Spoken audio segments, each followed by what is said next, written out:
Buenos días, hermanos, vamos a comenzar el día de hoy con el culto a nuestro Dios. Le pedimos que se prepare ahí en su lugar, que tenga a la mano su Biblia, su himnario y que toda su familia esté reunida con usted. Vamos a empezar este culto a nuestro Dios y espero que, al igual que nosotros, usted se goce al alabar y al escuchar de la palabra de nuestro Dios. Dice el Salmo 81, cantad con gozo a Dios, fortaleza nuestra, al Dios de Jacob, aclamad con júbilo. Entonad canción y tañed el pandero, el arpa deliciosa y el salterio.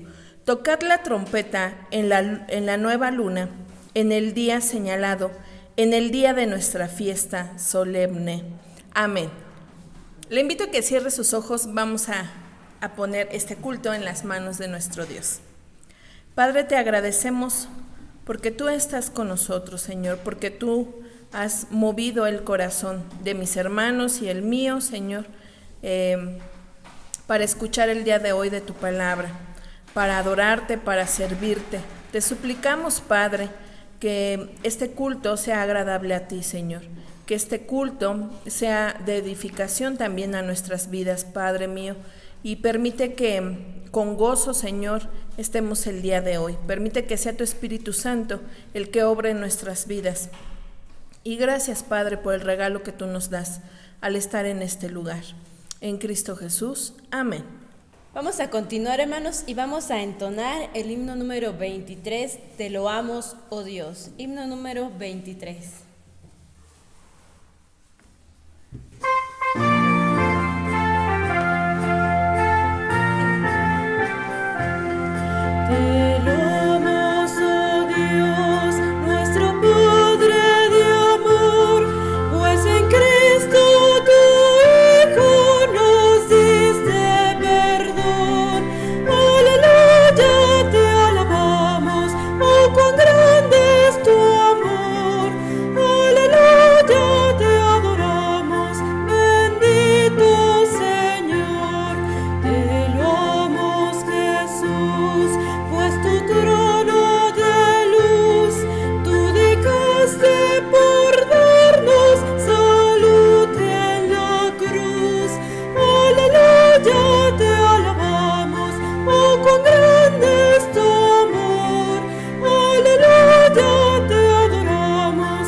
Hermanos, vamos a abrir nuestras Biblias en el Salmo número 12. Recuerde que las predicaciones que estamos escuchando están tratando acerca de los salmos. Entonces, hoy nos toca ver el Salmo número 12. Si ya lo tiene, le pido que siga la lectura. Dice la palabra de Dios: salva, oh Jehová, porque se acabaron los piadosos, porque han desaparecido los fieles de entre los hijos de los hombres. Hablan mentira cada uno con su prójimo, hablan con labios lisonjeros y con doblez de corazón. Jehová destruirá todos los labios lisonjeros y la lengua que habla jactanciosamente.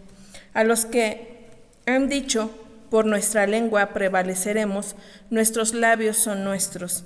¿Quién es Señor de nosotros?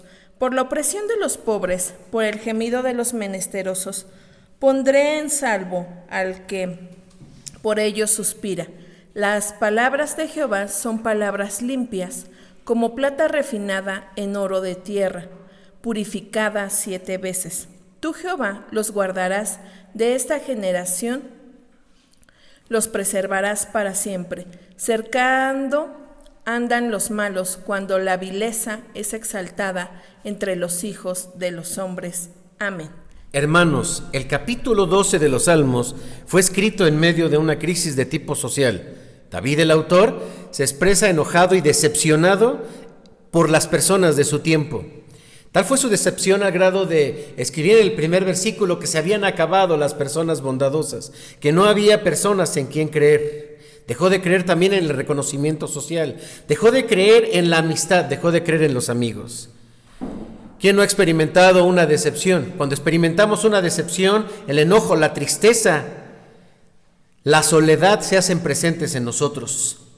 Por eso es que este Salmo número 12 nos conecta con la decepción, nos conecta con la soledad. David se siente solo y desde su sentimiento escribe este Salmo para recordarnos que Dios está con nosotros en medio de los momentos de decepción.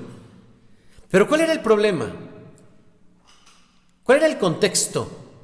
Detrás de estos versículos entendemos claramente que la sociedad, el pueblo, el país había unificado su manera de pensar en contra de la forma de pensamiento de Dios. Tales filosofías ofendieron a David, lo indignaron al grado de volver su rostro hacia Dios para encontrar paz. Hoy estamos viviendo algo semejante. Estamos en un ambiente social, político y cultural que está yendo aceleradamente en contra de los principios de Dios. Nos hemos decepcionado de nuestros propios políticos en su forma de pensar, promover y aprobar leyes que van en contra de lo que Dios pide. Van en contra de la vida. Por ejemplo, la ley del derecho al aborto voluntario, derechos a la comunidad homosexual. Y ahora mismo, como sabemos, se está promoviendo una ley que castiga por 5 años a un padre, a un maestro, a un psicólogo o a un terapeuta, así como a un ministro que intente revertir la homosexualidad en alguna persona. También nos hemos decepcionado de nuestra propia sociedad que va tras estos pensamientos y que aprueba también las leyes que van en contra de Dios. Nos hemos decepcionado cuando vemos las marchas de manifestación de gay, feminismo, y nos duele cómo piensa nuestra sociedad, pese a que son conscientes que esto lastima a la familia y ofende a Dios.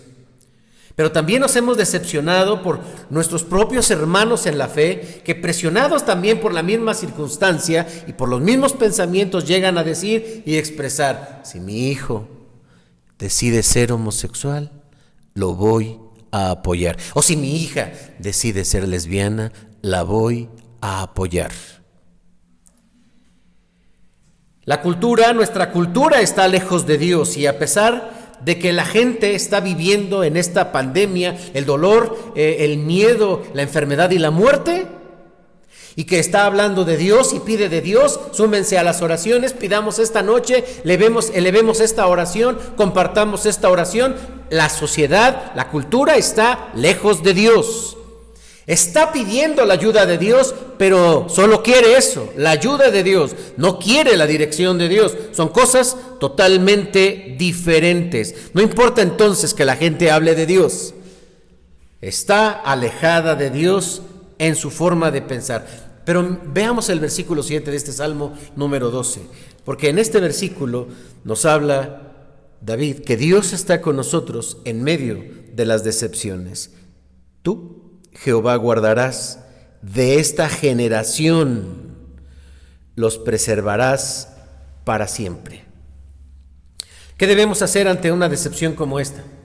¿Qué postura tomar cuando la sociedad se voltea contra tu forma de pensar que te apegas a la Biblia? ¿Qué decir cuando parece que ahora el raro eres tú? El que está en contra eres tú. Bien, se cumple lo que dice el profeta: ay de aquel que a lo bueno llama malo y a lo malo llama bueno. Veamos cuál debe ser nuestra postura a partir de la palabra de Dios en esta sociedad.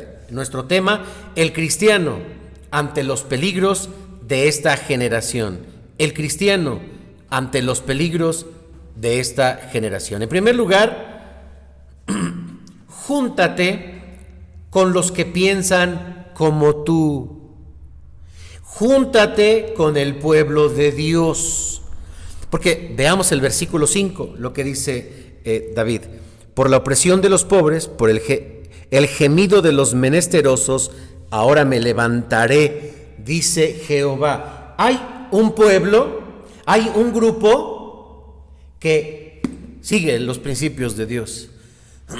Hay un grupo de cristianos, hay un grupo de personas que está indignada, que estamos ofendidos por lo que está haciendo nuestro gobierno, y esto está a nivel mundial.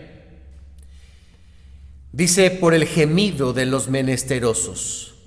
Cuando el profeta Elías fue perseguido por la reina, luego de manifestarse gloriosamente en el monte Carmelo, se sintió deprimido y con deseos de morir. Pero Dios le habla y le dice, recordando en Primera de Reyes 19:18, que muchos, no solo él, muchos no habían doblado su rodilla ante Baal. Es decir, otros que piensan igual que tú, júntate con los que piensan igual que tú. Miren, el poder de la unidad. La Iglesia Nacional Presbiteriana está unida. Desde un principio, la Asamblea General nos unificó a través de sus directivos para que todo este proceso de pandemia podamos caminar juntos. Cerremos los templos, apegámonos a las autoridades, a las indicaciones sanitarias. Lo hicimos. Vamos a utilizar los medios de comunicación y las tecnologías para poder llegar a través de la internet y de los medios. Lo hicimos. Mantengámonos con mucho cuidado. Lo hicimos. Y pese a que pronto empiecen los templos a abrirse, si nuestra Asamblea General nos dice esperémonos, nos vamos a esperar. Es decir, vamos a caminar juntos. Como Presbiterio Nacional Filadelfia estamos caminando juntos. En la pasada reunión encontramos que vamos a un paso y a un ritmo semejante. Estamos trabajando de la misma manera para la gloria de Dios. La unión de jóvenes también se está unificando porque está en una actividad muy enriquecedora a través de entrevistas con especialistas y de temas de especialidad que nos unifican en nuestra forma de pensar y en nuestros criterios. Nuestra iglesia también ha manifestado unidad porque desde un principio nos preparamos dando indicaciones de qué íbamos a realizar, cómo lo íbamos a realizar, y esto ha permitido que como consistorio, cada cambio, cada implementación que se hace dentro de nuestra iglesia es un acuerdo, y esto es algo hermoso, porque como líderes podemos estar unidos, y es lo que buscamos también en la iglesia. El problema empieza cuando falta la unidad. No falta siempre alguien que empieza a romper la unidad porque hay gente que no le gusta la unidad y entonces dice, bueno, eso es lo que piensa el pastor, bueno, eso es lo que dice el consistorio, bueno, eso es lo que dice la Asamblea General, pero yo pienso esto otro. Hermanos, la iglesia en este momento, cuando aparentemente está alejada por cuestiones de distancia, debe permanecer más unida que nunca, porque ese aislamiento puede generar pensamientos de división y nos hace vulnerables ante ideas alternativas que están allá afuera. Por lo tanto, yo te invito para que te mantengas muy unido a tu iglesia, a tus hermanos, únete, participa en las actividades, toma el ritmo por donde está caminando la unidad. Juntarse con los que piensan como tú fortalece tu seguridad. Juntarse con personas que piensan como tú fortalece la oración. Ese es el primer principio para enfrentar una situación con la que estamos viviendo en este momento a nivel cultural. Segundo, versículo 6. Apégate a la palabra de Dios. Dice el versículo 6. Las palabras de Jehová son palabras limpias, como plata refinada en horno de tierra, purificada 7 veces. Bueno, este es el pensamiento de la filosofía humanista, pero nosotros tenemos la palabra de Dios. Deja de escuchar los postulados de la filosofía humanista y concéntrate en la palabra de Dios. La Biblia es el libro por excelencia y para nosotros es el mejor libro. Es el libro que también se ha reconocido en la historia como el libro más perseguido. Durante el periodo intertestamentario, esa hojita en blanco que está entre el Antiguo y el Nuevo Testamento, en realidad es una historia de persecución donde se intentó por el gobierno romano desaparecer los escritos del Antiguo Testamento. Fue allí donde personas como los fariseos abrazaron la palabra de Dios, la escondieron y la pudieron traer hasta el Nuevo Testamento.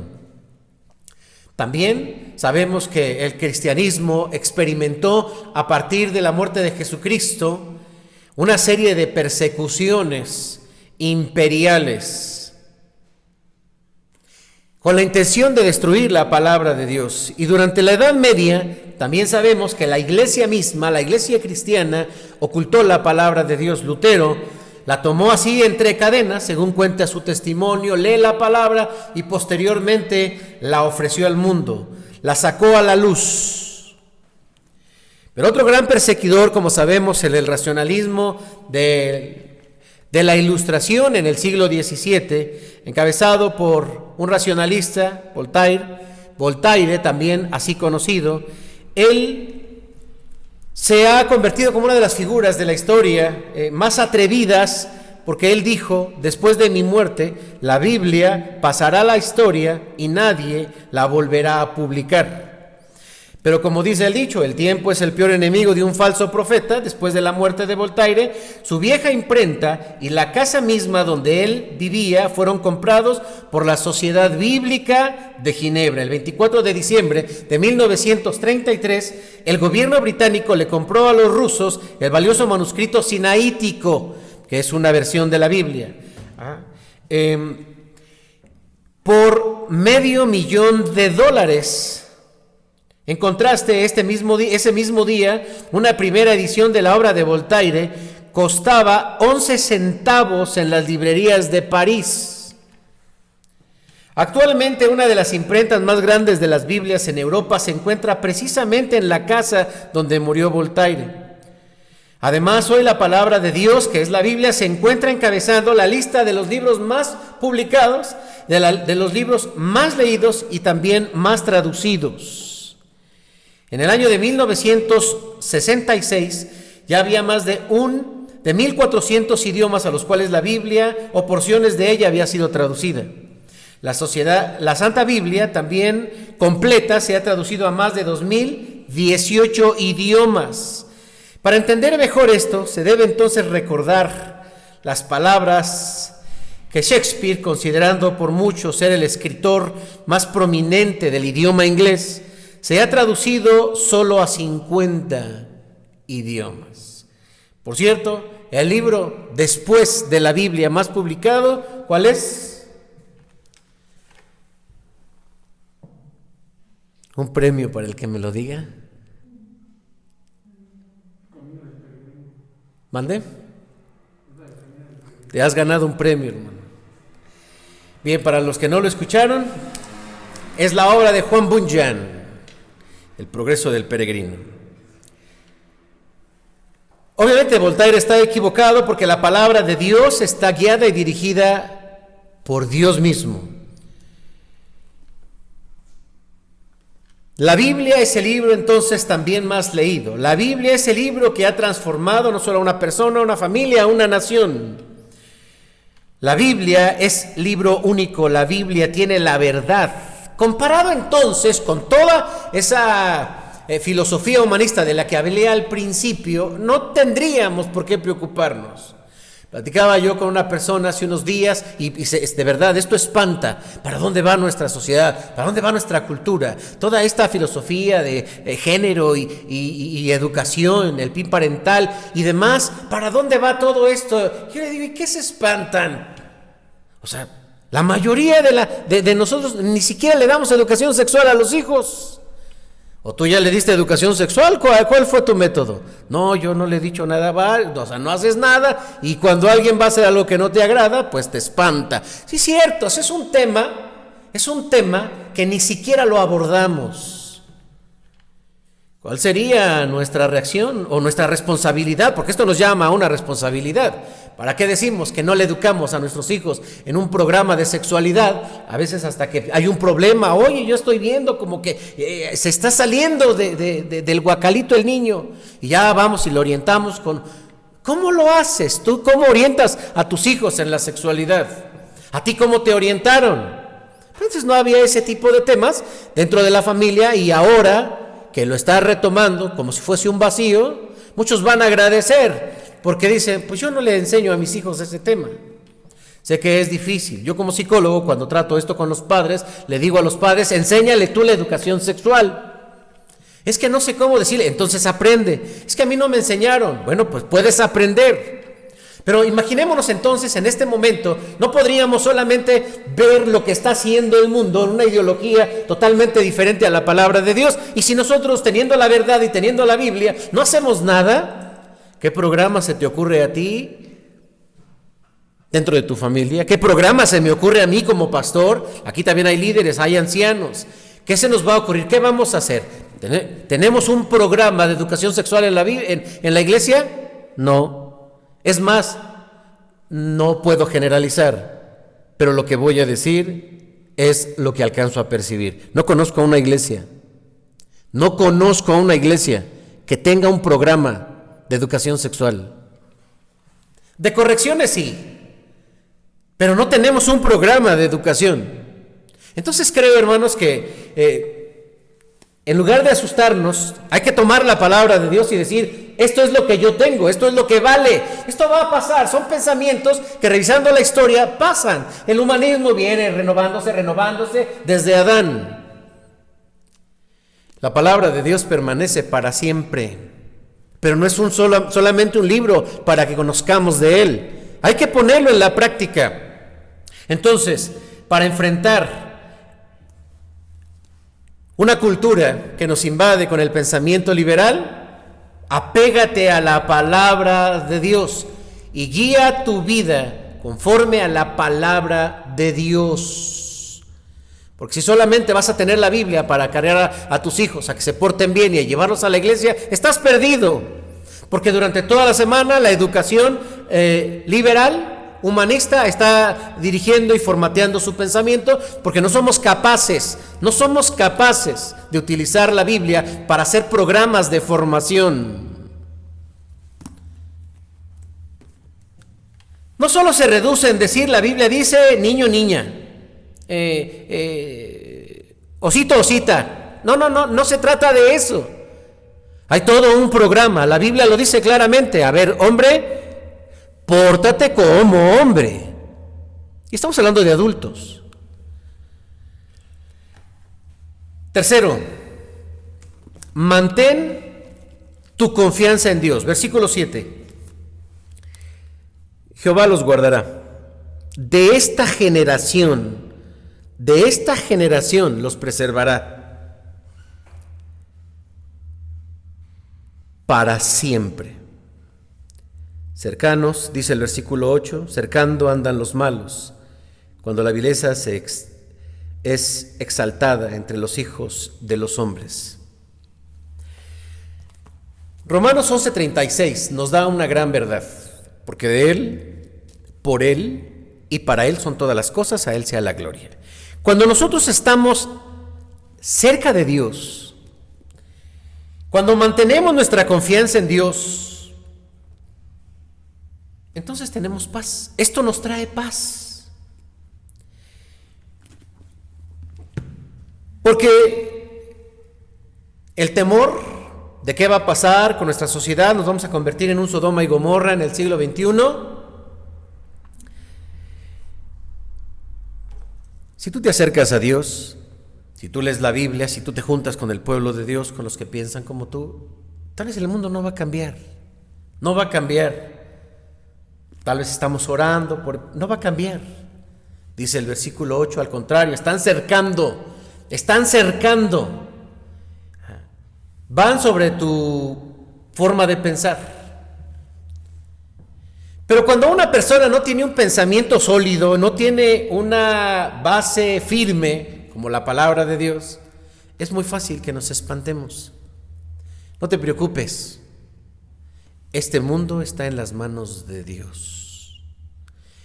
Y todos estos planes, todo esto que está sucediendo y toda esta filosofía que va en contra de Dios, el Señor lo tiene controlado. Dios tiene sus propios planes. Él sabe lo que viene. Pero para nosotros, al leer la Biblia, son señales de que Cristo viene. La forma globalizada como hoy en día está nuestro planeta no tiene precedentes. A un mismo ritmo nos movemos en todos los ángulos de la tierra. El mundo está contra Dios. Pero si estamos cerca del Señor y mantenemos nuestra confianza en Él, sabemos que nuestra tarea no es cambiar al mundo. De pronto, uno dice, pues ya no quiero hacer mejor comentarios porque ya me ven raro. Sí, ahora el raro es el que piensa diferente. Hemos sabido de que simplemente por señalar estas conductas como un pecado, una persona no solo puede ser rechazada socialmente, puede ser incluso incriminada. Tener la confianza en Dios entonces nos va a dar tranquilidad, fortalece la fe en medio de la crisis. Y como dije hace un momento, lo que nosotros hagamos tal vez no cambie la situación externa, porque no es nuestro objetivo. Pero sí vamos a estar seguros, sí vamos a estar confiados de que si hemos construido nuestra vida sobre la roca, vendrán los vientos, empujarán y golpearán, se desbordarán los ríos y caerán las lluvias, pero vamos a permanecer firme en la roca que es Jesucristo. Termino. La generación en la que estamos viviendo es una generación pervertida, es mala y actúa en contra de la palabra y los principios de Dios. Nuestra postura no debe ser como muchos, de claudicar y amoldarnos a la corriente de este mundo. Creo que en este momento es cuando más comprendemos qué es la corriente de este mundo, los pensamientos filosóficos, la cultura, por supuesto que influye. Somos parte de una cultura. Y es muy fácil llegar a la gente a través de los medios, el aparato ideológico como un instrumento de control social. Es muy fácil entonces llegar. Se ha, alejado la sociedad de Dios y también muchos creyentes se están alejando de Dios. Acércate a tu iglesia y mantén la unidad. Júntate con los que piensan como tú, llénate del pensamiento de la palabra de Dios, lee la Biblia, estudia la Biblia, reflexiona la Biblia, dirígete por la palabra de Dios.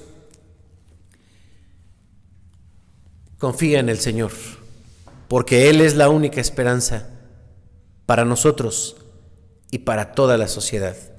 Él es el único que nos da palabras de vida, palabras que no cambian. Que Dios te bendiga.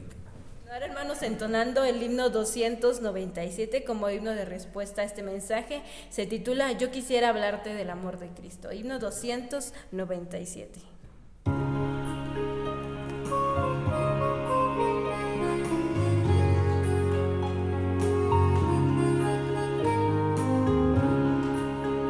Yo quisiera hablarte del amor de Cristo, pues en él hay un amigo fuerte y fiel.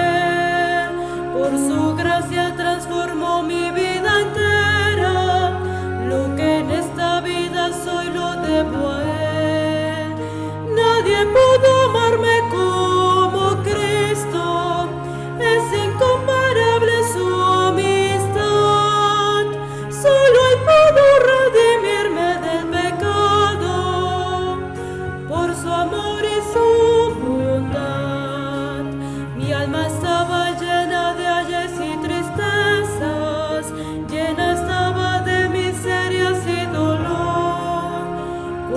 ternura Cristo me tendió la mano y me guió por el sendero del amor. Nadie pudo amarme como Cristo, es incomparable su amistad. Solo Él pudo redimirme del pecado por su amor y su bondad.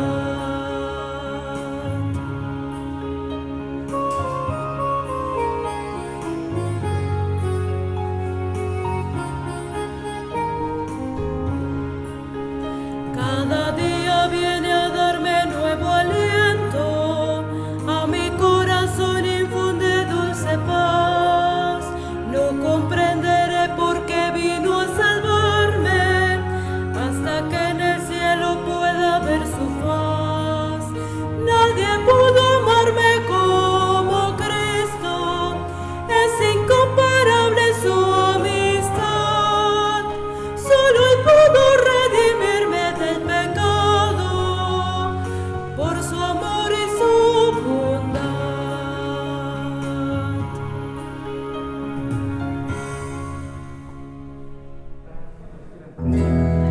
Yo quiero más y más de Cristo.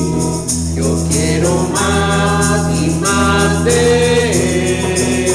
Yo quiero más de su presencia. Yo quiero más y más de Él. Cristo está junto a mí y me guarda con poder, y me guarda con poder, y me guarda con poder. Cristo está junto a mí y me guarda con poder. Cristo me guarda con poder. Señor, aumentame la fe, oh, aumentame la fe, oh, mi Cristo, tú lo puedes hacer. Señor, aumentame la fe, oh, aumentame la fe, yo cualquier enemigo venceré. Mío, mío, mío, Jesús es mío. Mío en la tristeza, mío en la alegría, mío para siempre, amén. Si en verdad eres salvo, di amén, amén. Si en verdad eres salvo, di amén, amén. Si en verdad eres salvo, te glorificas con tu vida. Si en verdad eres salvo, di amén, amén. Amén, amén, amén. Resuene nuestra voz. Amén, digan los fieles y bendigan el nombre de Dios. Amén, amén, amén. Ha llegado la gran bendición. Alabemos con gozo al Eterno y un grito del alma y sale un amén. Alabemos con gozo al Eterno y un grito del alma y sale un amén. Amén. Amén. Amén.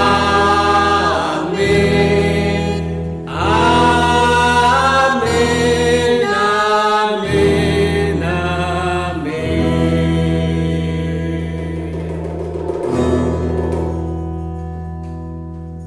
Vamos a entonar, hermanos, ahora este hermoso canto que dice: vine a alabar a Dios.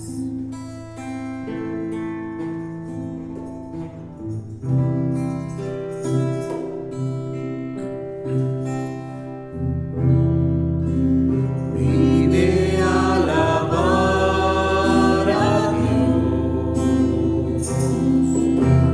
Vine a alabar a Dios. Vine a alabar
seguir alabando a nuestro Dios, pero ahora a través de nuestras ofrendas. Vamos a recoger nuestras ofrendas allá en nuestros hogares. Recuerden que si tienen sus ofrendas, si tienen sus diezmos, los vamos a hacer llegar a nuestra hermana Ruth. Y si no sabe quién es nuestra hermana Ruth o no sabe dónde vive, se puede comunicar al Face de la iglesia, mandar un mensajito y ahí nos ponemos, le decimos cómo puede llegar o la manera en la que puede hacer llegar sus diezmos y sus ofrendas.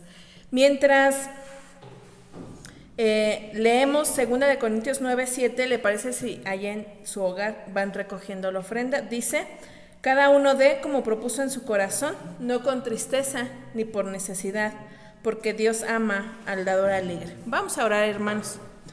Padre, gracias te damos por este tiempo, gracias te damos porque tú nos has hablado, Señor, a través de nuestro pastor. Gracias, Señor, porque tú conmueves nuestro corazón siempre.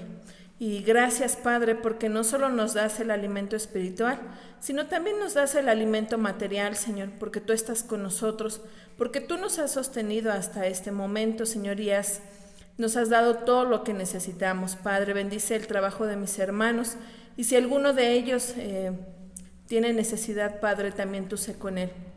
Gracias te damos porque tú eres un Dios fiel, un Dios que no se olvida de tu pueblo. Gracias, Padre, en Cristo Jesús. Amén. Recibamos, hermanos, la bendición. Les invito a que inclinen sus frentes, cierren sus ojos. Amados hermanos, que la gracia de nuestro Señor Jesucristo, el amor de Dios el Padre y la comunión del Espíritu Santo sea con cada uno de ustedes, ahora y siempre. Amén. Bien, comentábamos que posiblemente ya la contingencia se mueva, el semáforo naranja aparece y no hay que desesperarnos. Vamos a confiar en que el momento preciso será el momento más seguro. Si en algo, hermanos, debemos ser conscientes es en cuidarnos. Pues sí, la gente ha salido a centros comerciales porque pues tiene ganas de comprar y eso es bueno, pero debemos ser muy cuidadosos, hermanos, porque los lugares todavía que concurren a la gente pues son peligrosos. Entonces vamos a tener esa paciencia, hermanos, y voy a pedirles que sigamos en oración. Mientras, hermanos, les pedimos que sigamos participando de las actividades. Muchas gracias, hermanos, porque muchos de ustedes están presentes, pero hago un llamado para todos aquellos que pues se están enfriando, se están apartando, tal vez a lo mejor no están, pero si usted conoce a alguno de ellos, pues anímelo, fortalézcalo para que se acerque a la fogata de nuestra iglesia. Y sigamos con nuestros devocionales, sigamos en oración y pidiendo al Señor que nos siga guardando. Que Dios les bendiga.